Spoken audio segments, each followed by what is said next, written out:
Hello. Thank you. Hello, everyone. Thank you for joining the Office for Human Research Protection's webinar series on the Common Rule.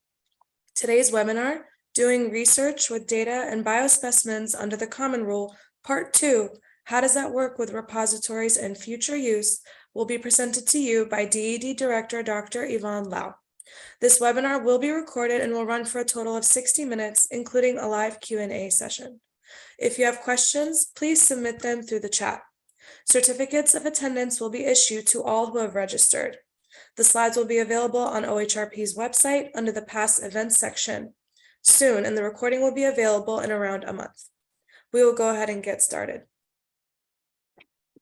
Hello, everybody.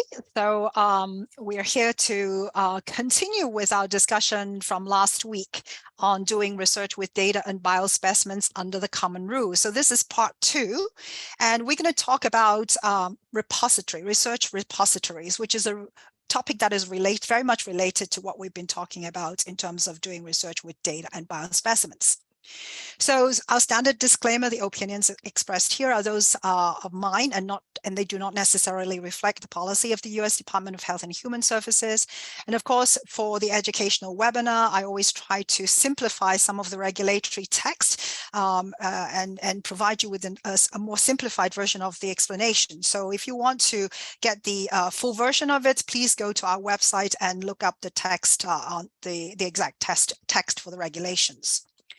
All right, I really need to define the scope for this particular presentation. So for today's webinar, we are talking about research repositories, okay, repositories that are supported by HHS funding.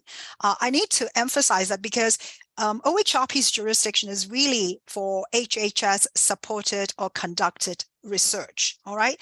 And that's when our regulations at 45 CFR 46 apply. So obviously, subpart A is the common rule. And, other federal departments and agencies many of them have also adopted the common rule. So obviously the common rule also applies for the research that they fund and conduct. But for the purpose of our discussion, we'll focus on HHS funded research, all right?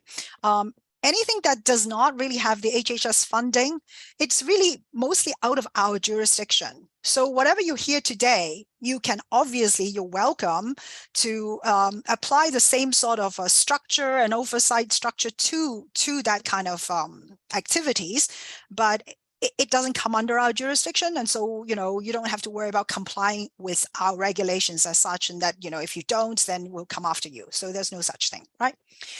So the other thing is these repositories are created and maintained to support future downstream secondary research. So they are repositories that are called research repositories. They're created specifically for the purpose of conducting research. Now, I just want to remind people of the definition of secondary research, right? It's not a definition that is found in the common rule. It's kind of indirect, and you find the reference to it in the definition of human subjects, basically. So secondary research refers to the research use of data or biospecimens originally acquired for non-research purposes. So clinical care, collected for other activities such as registering for participating in a course, etc., or for research other than the research that is now being proposed. Okay, that's what secondary research refers to. The common rule, there is a guidance document that was published in 1997, so a long time ago. You can still find that document on our website under guidance, and I, do refer to that document. It does lay out some interesting points. Most of it still applies, but of course we are squarely in the era of the revised common rule, right? I want to say that, so operation of repositories, right, if they involve non-exam human subjects research, should be subject to oversight by an IRB. And repository will have policies and procedures for 3 separate components of the repository activities. Component 1 is the data and biospecimens when they are accepted. So in a way, the source of the data and biospecimens that are going into the repository. The second component is the storage and maintenance of the repository. And the third component is the distribution, the distribution for downstream research. Now, I put this out in a little diagram like this for you. So today we are squarely talking about research repository. So this is the main activity is the part that is outlined in green here, right? The storage and maintenance. However, storing and maintaining what, right? Private information for research or biospecimens for research. So then we need to ask the question, so where do these things come from? And hence you have the component 1 that is outlined in yellow there, right? So materials can originate from a different purpose. So like I said, collected for non-research purposes, like in clinical care, or that so electronic medical records, or any other sources that were not originally sort of they were not for this particular research repository purpose, right? And then the second circle below refers to things that are collected specifically, right, through interaction and intervention with human subjects, right? Collect those materials directly for putting into this repository. So they're different, right? And then the third component is the downstream use. Now, for the purpose of the repository, you also have to think about, okay, how you disseminate the materials, right? So those are the 3 components. And remember these 3 components because as we consider how the common rule applies, we need to think about them in a way like in 3 separate parts. Now, again, I want to just say here that we are talking about the application of the common rule here. And that's the only thing we're talking about. We're not talking about any other regulations or policies that may be in place for example, in the case of component 1, right? So there may be stuff that are in the medical records, electronic medical records, or that people do clinical procedures. They take blood for clinical care, or that an operation has been done for, to remove a tumor for clinical care. And then you have specimens, right? And then pathologists look at them, and then, whatever that's left, right? Often, what do people do with them? Often they may be left there, nothing happens. But often, nowadays we want to make use of everything, that's available. So researchers may come along and ask, okay, well, can we get those materials for research, right? Now, we get questions quite a lot from institutions and ask us, right? Do we need to get informed consent? What kind of informed consent? That's a really difficult question for us to ask, because at that moment in time when the materials are there, right? They're not really directly under the common rule yet. It will come under the common rule when, right? For our purpose, when we know there is HHS funding, right? When we know that there is research that we're talking about, a specific research that we're talking about, all right? So it can be, okay, well, somebody has come along, they got some money, and they want to set up a research repository whereby they will kind of put some material into this repository. And that's when we will start thinking about how and when the common rule applies. But if it's just, okay, we don't have HHS funding, we don't really have something that is concrete like a research, but yeah, we have some materials that are left.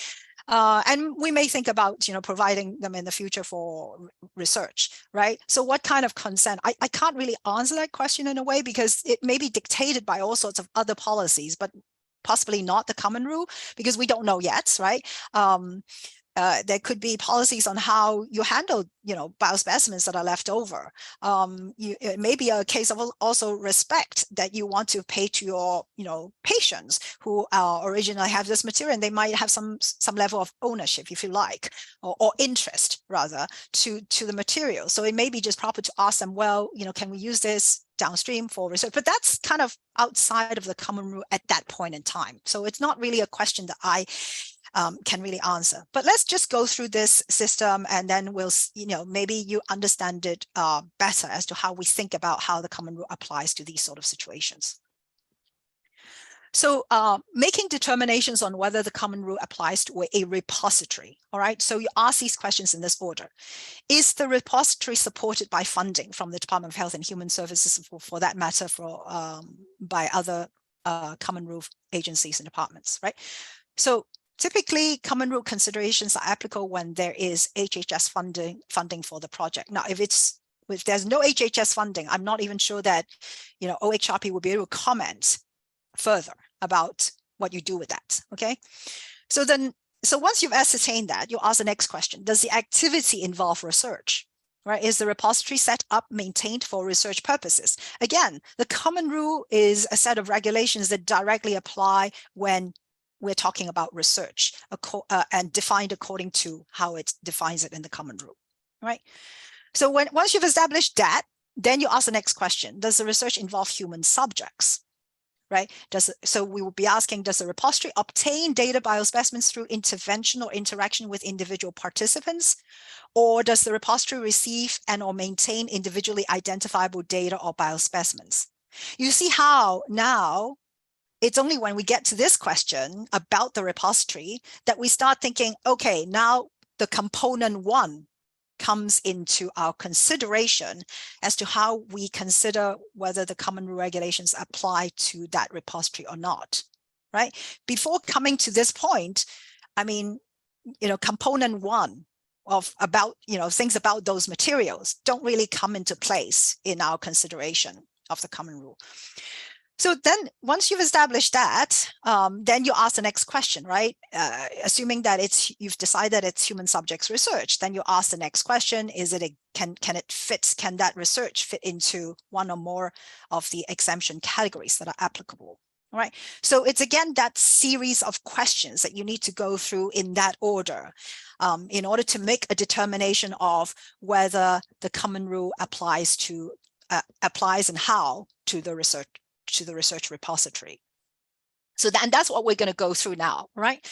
So we're going to start with the situation: repository accepting only secondary research data and biospecimens.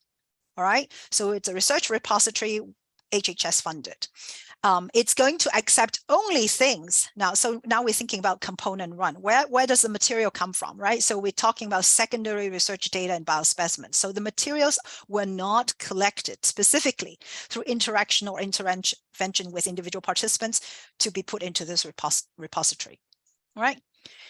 So there's no interaction or intervention, in other words, with individuals specifically for their materials to be collected and put into the research repository. The data and biospecimens come from non-research sources or sources other than the proposed research, right? All this is about secondary research. If you remember, we talked about all this last week. So this is secondary research, right? Any common rule oversight requirements depend on whether the data and biospecimens received are identifiable or not. Right. So again, bringing you back to last week's presentation where we talk about the definition of human subjects, the second part, right, whether things that are secondary research, the materials are identifiable or not. If it's not, then it's not human subjects research, right? So in other words, if your repository is only dealing with materials that come in without any linked identifiable, private identifiable materials, right?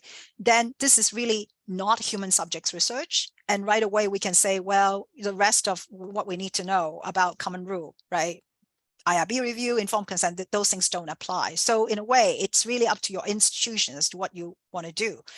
So from that perspective, right, you can say, well, isn't that sort of not so good, not so ethical if we never really asked people permission for the use of the materials to be put in?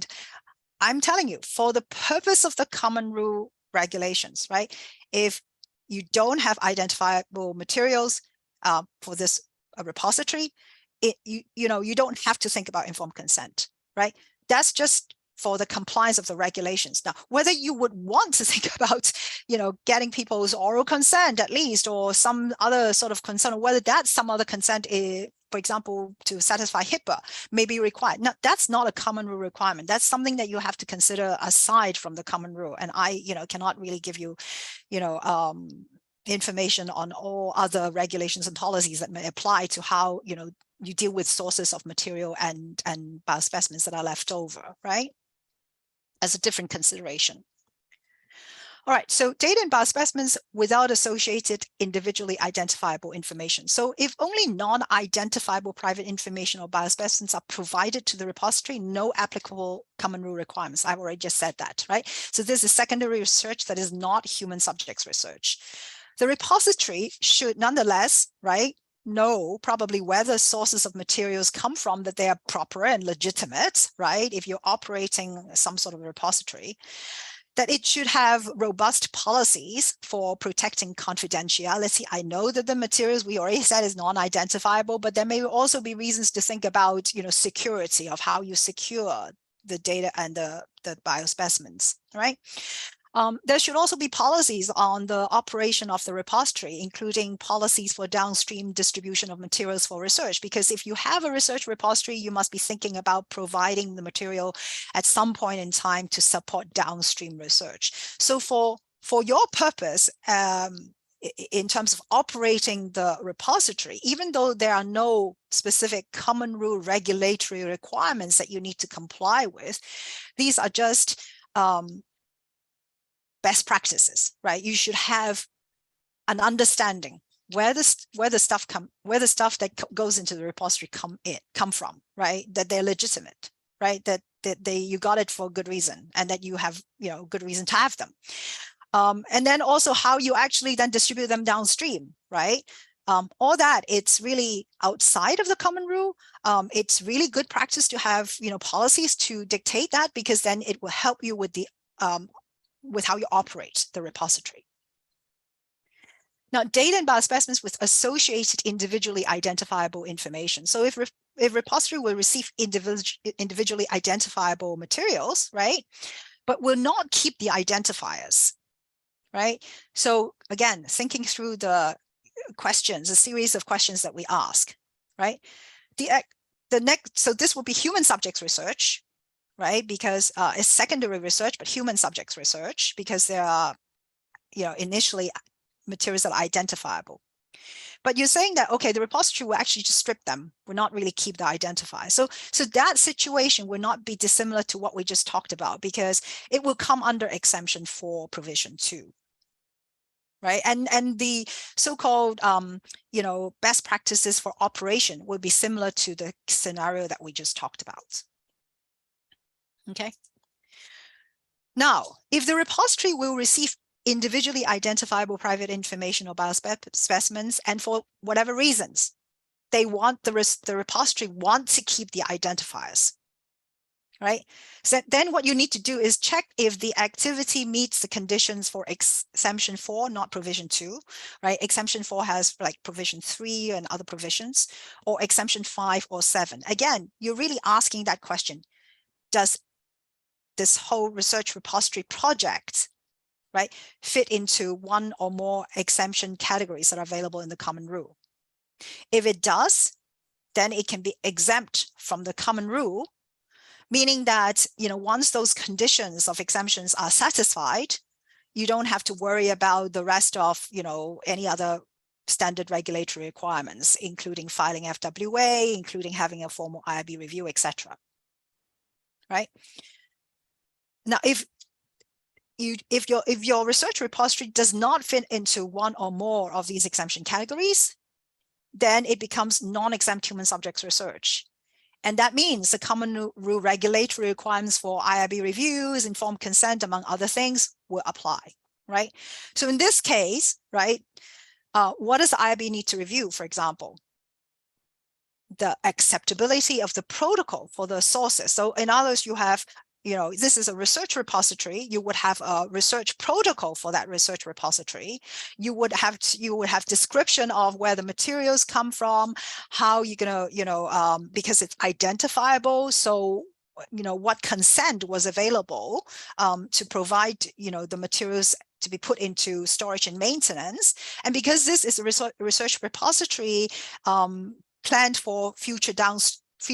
for supplying materials for future downstream use, then that consent, right, will also need to cover how that materials can and might be used downstream, right? So the IRB, when the IRB reviews the protocol, we need to consider all that stuff, right? All that pieces of information. All right, so I've just talked about the availability and appropriateness of any informed consent for the materials the repository receives, maintains, and distributes, right? So again, you see how there are three components: receives, maintains, and distributes for downstream use. The appropriateness and adequacy of the measures for protecting privacy and confidentiality of the materials, because again, we're talking about identifiable materials that the repository are keeping identifiers for.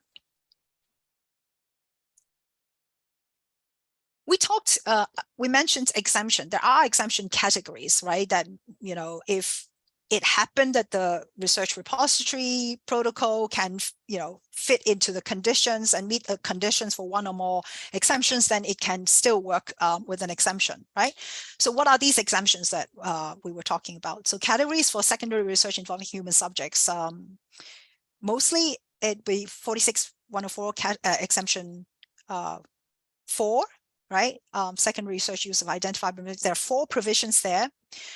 Exemption 5, I've said you know it when you can apply this exemption, because they really apply to demonstration projects, public benefit service programs. So the federal offices will tell you that, yeah, this is a federal project, and exemption 5 will apply, right? Exemption 7 and exemption 8 are the new exemptions under the revised common rule. Exemption 7 is about storage and maintenance of identifiable materials for unspecified secondary research when there is broad consent, right? And exemption 8 is for the secondary use of that stored material, identifiable materials, when there is broad consent, right? Notice the asterisk there. Both of these required something called limited IRB review. And what it means is that there needs to be a designated IRB reviewer who reviews the research as to whether the entire research fits into the conditions required for exemption 7 and or for exemption 8. So you need to go and look at 46.104 Part D, exemption 7, what are the conditions? And then for 8, you need to look at what are the conditions. As long as those conditions are met, and that's the only thing that IRB reviewer would be reviewing, right? The IRB reviewer is not actually applying the 46.111 review criteria at all, but just looking at those conditions. So once that's determined that, yes, the conditions are met and this exemption can be used, then as long as the research doesn't change anything going down, down the line, then that exemption continues to apply, and that means that there needs to be no further IRB review. So, it just, the research repository, if it benefits from that exemption, it will just operate as it, as it was described in the original protocol as was submitted.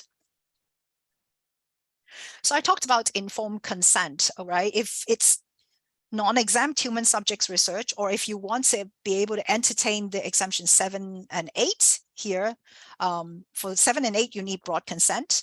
And then if it's non-exempt human subjects research, you need some sort of informed consent as well. So these are the options for informed consent that you're looking at. You have the standard informed consent, which we are mostly familiar with, right? At 46.116, you have the the elements of consent and the additional elements as they apply. So in the case of repository, right, you need to be able to provide information specific enough to satisfy that particular consent. You can also have this situation where you ask the IRB to waive informed consent if the IRB is able to make a determination that the conditions for the waiver at 46.116F apply, right? Now, there is also this third option called broad consent. We've been trying to stay away from talking about broad consent because not many people use it, but I think this is an opportunity where we can say a little bit more about broad consent. And when I refer to broad consent, I'm talking about this term of art, broad consent as defined at 46.116D in the revised common rule, or what is more formally called 2018 requirements. So under the revised common rule, broad consent is a term of art. It's an option that is permissible only for secondary research. It cannot be used for specifically collecting identifiable private information or identifiable biospecimens through research interaction or intervention with individuals for the repository. So if it's a primary research situation, okay, I'm going out of my way, I'm going to ask people to supply, to, you know, if I can do a biopsy on them in order to get their skin specimens to be put into the repository. No, you cannot use broad consent for that. That is, you need to use a standard informed consent for that. So it is a means to enable subjects to agree to a broad range of secondary research studies when details of such research may not be available. Now, if you go and look at all the things that need to be in broad consent, there is a full list of things. You need to include certain information. You need to include all the information that's listed in 116 D in order to be able to use this broad consent, right? Now, the broad consent may be obtained for the secondary use at the time when standard informed consent is obtained for research involving interaction or intervention with subjects. So in other words, when you're doing primary research, right, you are doing a bunch of things and you're already collecting people's stuff. And then at that time, right, you can also ask them for their broad consent. And that would be for materials that are already being collected through the primary research. So like data that is already being collected through the primary research, or if there were specimens that are already being collected through intervention, carried out because of the primary research, and they're leftover material. So you're kind of thinking ahead. Okay, we want also your consent for us to be able to use the leftover stuff, right, from the primary research. You know, we want to be able to use it downstream for secondary research. Okay, now we're going to add on that broad consent, you know, and then get the consent at the same time, right? Or in the case in non-research setting, right, when information about biospecimens collected. So in clinical care, during clinical care, you are, you know, the physician is really conducting clinical care for the purpose of, you know, clinical care. I might need to operate on person's liver. And at that moment, I can ask, okay, well, this is for diagnostic, for treatment purposes, but, you know, for the materials that left after the diagnostic and treatment purposes, whatever that's left, can we use it for secondary research? And at that moment, I can potentially consider using asking for the broad consent for downstream use. Notice that if broad consent is sought and refused, IRB cannot waive the requirement for consent later on. The use of broad consent, the main advantage really is the opportunity to be able to benefit from exemptions 7 and 8, right? If used, all of the elements for broad consent must be included, including, amongst other things, a general description of the types of research that may be conducted, the types of institutions or researchers who might conduct research with the subject's information or biospecimens, who will be able to share the materials with you, etc. So there's no flexibility for alteration. In other words, all the conditions that are in 116D need to be met, right? There's no flexibility for the IRB to say, okay, well, we don't need to, we can waive this condition or we can waive that condition. No, everything needs to be satisfied for you to be able to use that broad consent. Use of broad consent will involve some mechanism for tracking as well. The cost and logistical difficulties involved may limit its use. And that's the reason I think, because it's really complicated to track to track the decisions that people have, right? If they've said, no, you can't, I'm not giving you broad consent for the use, and you need to be able to track that so that you will not then use the materials. And then if they said yes, were there any sort of limitations to their yes, or, you know, or if, you know, there is a situation where people have really not indicated, you've been sending them requests and they've not really indicated yes or no. So do you consider that as a yes or a no, or no outright? So, I mean, there are all these different complications. I don't really want to go into that. I just want to mention that there is this business of broad consent. This and it's a term of art under the revised common rule. You should be very careful with using this terminology because it refers to something very, very specific under the common rule. So let's move on to research repository accepting data biospecimens collected specifically through interaction or intervention with individual participants for the research repository. So I've said that you can, right? You can, for the purpose of this repository, you can decide, okay, I want to specifically for this research have this interaction and intervention with participants to get their private information or to get their biospecimens to put into this repository. An example that I can think of right away is, say if you have a rare disease condition, right? And not many people have that condition, and you really want to do research specifically related to that condition. So you might, because it's kind of a rare condition, so not many people have it. So whatever, you might want to just collect some of the specimens from people who have that condition, put into the repository in order to facilitate the research, right? So you're doing it specifically in getting the material specifically to put into the research. So that's one situation that I can imagine that you might want to do that. So it's a primary kind of research activity.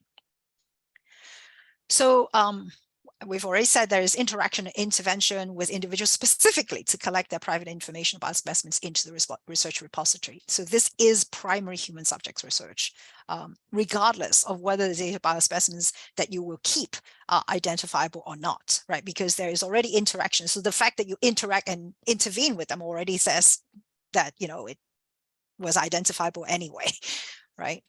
So unless exemption 5, that is the exemption that applies to public benefit programs, etc. This primary research is non-exempt human subjects research that needs to comply with common rule regulatory requirements, including IRB reviews, the regulatory informed consent. It could be broad consent, but notice that broad consent will only be used applicable to whatever secondary research materials that you're talking about. So in a way, you need to have the standard informed consent for the primary activity. So the other common situation where I could imagine, the repository will be operating like in a primary research setting would be when it's an integral part of a multi-institutional, cooperative, non-exempt human subjects research project. Cooperative research is research, the whole research is a non-exempt human subjects project. And then you have multiple institutions that are involved in it. And for those situations, why do we single out this type of cooperative? Because there is a common rule mandate that for this kind of cooperative research, that you need to refer to as, a review by a single IRB. So multiple institutions may be involved in this cooperative non-exempt human subjects research. And one of the collaborators in it could well be a center, right? A data repository, a data center that manages all the data that comes in through the human subjects activities. All right. So, let's say it's a clinical trial, institutions are conducting human subjects activities, intervening, interacting with people, and then you collect a whole bunch of things, whether it be data, research, data, you send it all to this institution that operates the data repository, or biospecimens, you send it all to this institution that collects and store the specimens for this particular research. So you see how these repositories therefore are operating in support of this particular primary research, and they count it as a component of that primary research. Right. So that's how that would happen. Now, the revised common rule has a mandate for, as I said, at 46.114 for institutions engaged in such cooperative research to rely on the review and approval of a single IRB of record. So I guess, the thing is, if these data repositories or biospecimens tissue repositories are operating in support of this research, you still want to ask, okay, are they receiving the materials with identifiers? I suppose most of the time that they probably would, right? And if they are, then they will have to rely on the single IRB, right, for the research of that activity. However, if you say, okay, well, they will only get materials stripped of identifiers or coded or somehow like that. It may happen, but I doubt that would be the case. If that is the case, then you're talking about engagement. So if they really don't have identifiable materials, and the institutions don't have the identifiable materials, the repositories that they operate don't have the identifiable materials, then you're considering, okay, well, they may be considered as not engaged in this non-exempt human subjects research. And all that means is that there doesn't need to be separate, single IRB review of that activity. But I doubt that that would be the case. So under most situations, the institutions who operate these repositories, who have access to identifiers, will be considered engaged, and that they will have to rely on a single IRB, and there should be reliance agreements that lay out the responsibilities of each institutions. All right, so we've kind of, this is a really complicated topic to explain, so that's why it's hard for me to explain it as well. So I hope that I've laid it out as much as possible, at least for the component 1 and 2. Now we're moving to talk a little bit about component 3, which is really what we covered already last week in the first presentation. So subsequent downstream research. The third component, from the perspective of the repository, right? The repository will be providing for downstream research. The research repository should follow its own approved protocol for the dissemination of data biospecimens for downstream research. Now, if the research repository was one of those that only have materials that are not identifiable and it's kind of outside the common rule, then when I say approved protocol, I'm really not specifically referring to any IRB approved protocol so much as the approved practice of how this material will be disseminated to downstream research activities, right? There's no actual requirement for a formal IRB review as such, but as we have said earlier, that there should be some sort of policy as to how you operate this repository. So it's a kind of a best practice thing. However, if the materials in this repository are identifiable, right, then we already said this would be non-exempt human subjects research. So you would have had an IRB to review the entire protocol, which would have included description of how the identifiable materials will be disseminated to support downstream research, right? And remember how we also said that the IRB, when they reviewed it, they would also have looked at the informed consent that was provided, that came with the materials, whether that informed consent would support the kind of activities that this protocol propose, right? In terms of what kind of research it will support downstream. So the two need to match, right? So that's the responsibility of the repository.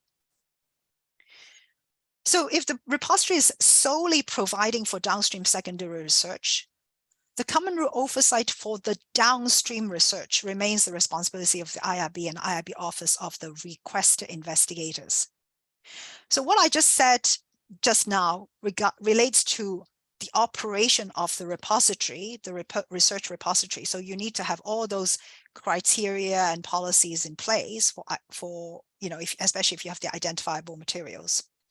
But okay, so somebody comes along, a researcher comes along, and they're now asking you, who operate this repository, to provide them with materials for their downstream use. Now, who's responsible for overseeing the research of that investigator? It would be that investigator's institution, right?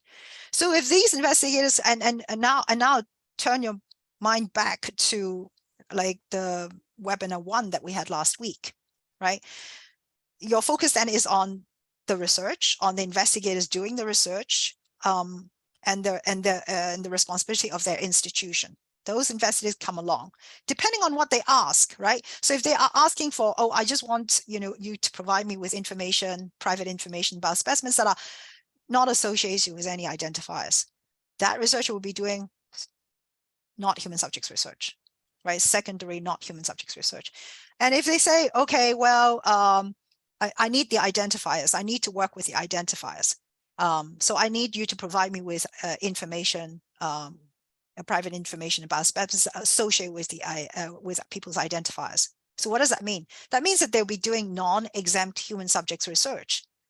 So then their institution, their institutional IRB will need to review that research to look at all those stuff that normally people would look at, right? So did you get informed consent for the use of this material for your research? Does the informed consent allow you to be able to use the materials for this research that you're proposing? And then, protecting confidentiality, et cetera, right?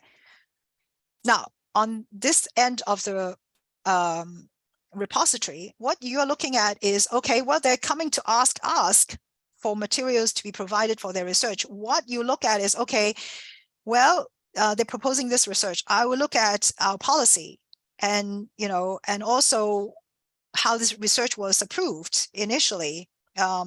So when the IRB looked at the operation of the repository, they would have said, okay, this protocol is acceptable because the informed consent supports this type of research. So you just have to see whether the two match, right? But you're not really, the repository IRB is not really responsible directly for the activities, the downstream activities. I have a sentence here that says, for a data repository solely providing, right? That may also include assistance with filtering out appropriate data sets before supplying to downstream investigators. So limited activities like that are not considered as, it does not make the repository sort of become collaborator of the downstream research, if you see what I'm saying. So again, the third component, repository providing for downstream research. Let's continue that discussion. Beware of any involvement of downstream investigators in the operation of the research repository. So for example, when a repository takes orders from investigators to acquire private information or biospecimens from individuals specifically for the purpose of the proposed research, the downstream investigators are conducting primary human subjects research, and the repository is acting as an agent for the investigators. We've also talked about this in the first webinar. So just be very careful. Sometimes investigators are also the people who have involvement with the repository because they started the repository, because they have access to the repository. So one is connected to the other. And then in a downstream situation, they come along and say, okay, I want to, get some materials from this repository, to work on. You need to be very careful that, okay, when they say, well, we only need not identifiable materials, we only want to work with that. But if they actually have connection with the repository, then you start wondering, well, is it true that they really cannot link back to individual, that they really don't have access to identifiers, right? So you need to ask that. And then there are the other situations where investigators will tell the repository somehow, well, can you just go and specifically ask these people or interact? Because often what happens is the repository may have access to a list of participants who may provide materials. I mean, let's go back to this, for example, research involving rare conditions, right? So the repository may actually have a list of all those people who have the rare conditions, right? Now, if the material is not already in the repository or already being collected by the repository in a routine manner, but investors come along and say, hey, can you go and help us because you have access to who these people are, go and ask them specifically for more things or this and that to supply to this research, then you're really kind of getting into the gray area of whether that becomes primary research and not really a case of secondary research. So you need to be very careful with that sort of situation. So we've talked about downstream use with repository as a supplier, right? Let's talk about downstream use as research where, from the investigator's point of view, the investigators who are proposing that downstream research. So we need to look at it from their perspective. Investigators request data biospecimens from the repository for their research. Typically, this will be secondary research. Now, this will remind you that of all the things that we talked about last week. All right. So typically, this is secondary research because materials the repository provide for the research have not been obtained through interaction or intervention specifically for the purpose of that proposed research. So you go through that, what we went through last week, right? So IB Office of the requesting investigators make the following determinations, right? They ask the question, is it human subjects research, right? And so on and so forth. So if the investigators receive materials that they cannot readily link back to living individuals from the repository, then it's outside the common rule, it's secondary, not human subjects research, right? It could also be secondary human subjects research because somehow investigators may initially have identifiers, but they, for the purpose of their research, they're going to strip all that, right? This is less a repository situation and more this situation when investigators are also clinicians. They go into the electronic medical record and they can pull out data that are, participants that have the kind of conditions that they want to look into. And so they actually have access to identifiers initially, but then they're going to strip all that. So I think this condition would be less a case with repository. So the IRB Office of the investigators have a role in the operation of the, so be careful about that, right? We already just talked about it. If they have a role in the operation of a repository, then you need to be careful as to whether they genuinely actually getting or are able to strip the identifiers for the purpose of their research.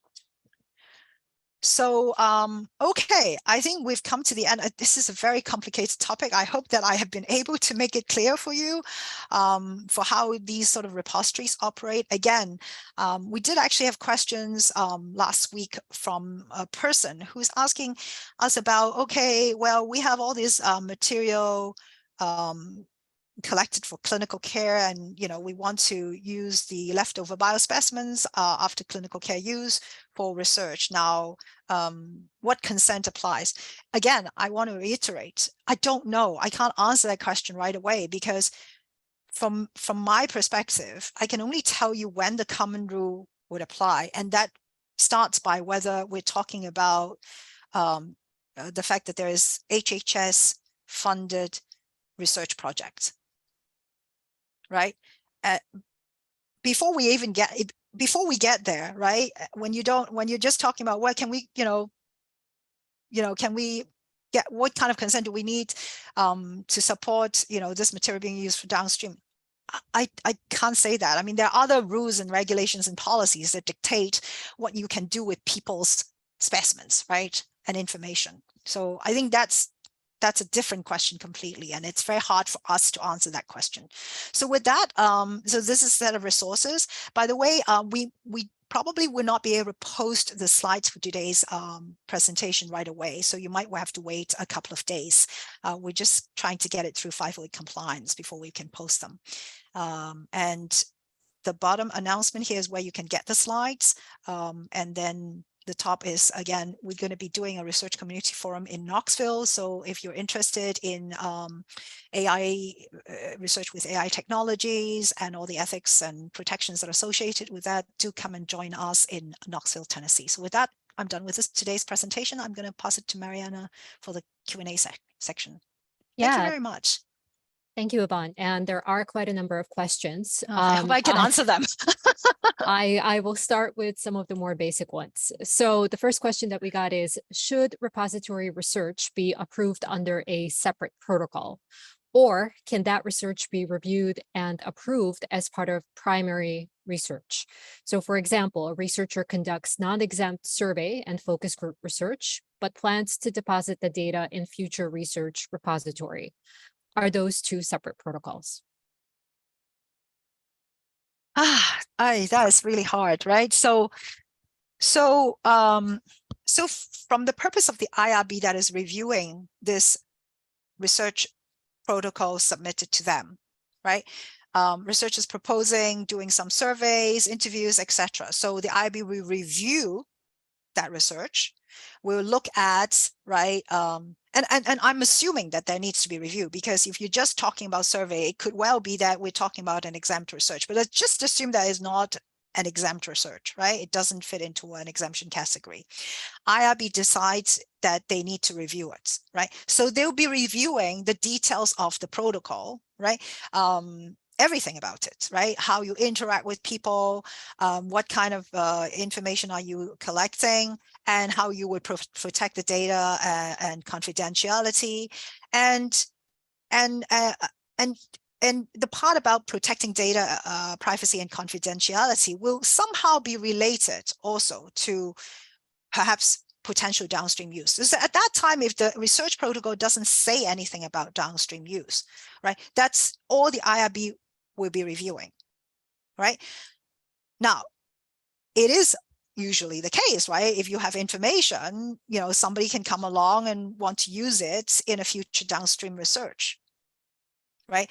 And in a way, you kind of then consider it when it comes to it, right? Because at least in this case of the primary research, there isn't mention of a separate kind of data repository that they are setting up, right? So they just have a collection of stuff, information that they'll be analyzing and working with. None of that prevents them from wanting to use that data or allowing that data to be used in future downstream research, right? But at this moment, if they have not actually said anything about that, then all you're reviewing is that protocol. But you also want to pay attention to what they're saying about privacy and confidentiality, because that's often where they'll say, right, who will be able to access the material, who will have, who they will be sharing the material with, and how, right? And so, when they talk about that part is when that's what you need to review at the time. Now, let's say, okay, downstream, right? Somebody comes and asks for the data for this set of, data to be used for another research. And then you look at that research separately, right? And you kind of look back and say, okay, can that material be used in this downstream research? Now, remember how, if there are no identifiers there, right? And the downstream research is only asking for things that are without any identifiers. That's not human subjects research, and that's fine, because no identifiers go to these downstream researchers for the use, right? And then, of course, if there's a possibility that they actually initially have the identifiers, and then they can strip, all that sort of thing. So you just follow what we talked about last week to make that determination of how much overview and oversight needs to happen, and whether the common rule regulatory requirements apply. I have one more thing that I want to just mention. So when the IRB is reviewing the primary research protocol, the other thing that obviously that they will review is the informed consent, right? The informed consent for the participation in the interaction and in the interaction activities, the human subjects activities for that primary protocol. Don't forget that in the under the revised common rule, there's a new requirement in the informed consent elements, right? And that element is that you need to tell people, right, whether there is a possibility that their information and or biospecimens will be used for downstream research even without identifiers, right? So you need to have that statement included in the informed consent. So either you say, no, your materials will never be used, even without identifiers for downstream research. We'll never share it. Right? Or you have a notification to say, yes, there is a possibility that we might use your material without identifiers to support downstream research. So there's a kind of a notification that needs to be included under the revised common rule, new informed consent requirement. So that's just something to remind you of. Thank you, Yvonne. Shifting gears a little, there were quite a number of questions that came in when you were discussing broad consent. I will start with, I will start with a more basic one. So the question is broad consent for non-identifiable data, identifiable data, or both? Okay, so if you are talking about non-identifiable data, right away I can tell you that the common rule doesn't really, for things that are non-identifiable, it's usually outside of the rule requirements. So there's no common rule requirement for informed consent, right? Now, we've said this, right? You know, ethically speaking, if you have the opportunity, you might still want to ask people, but it's not the formal 116 informed consent that we talk about in the common rule, right? And what consent then? We don't have any information for you because it's outside of the common rule. So you may, there may be institutional policies dictating you as to what kind of consent, if any, that you use.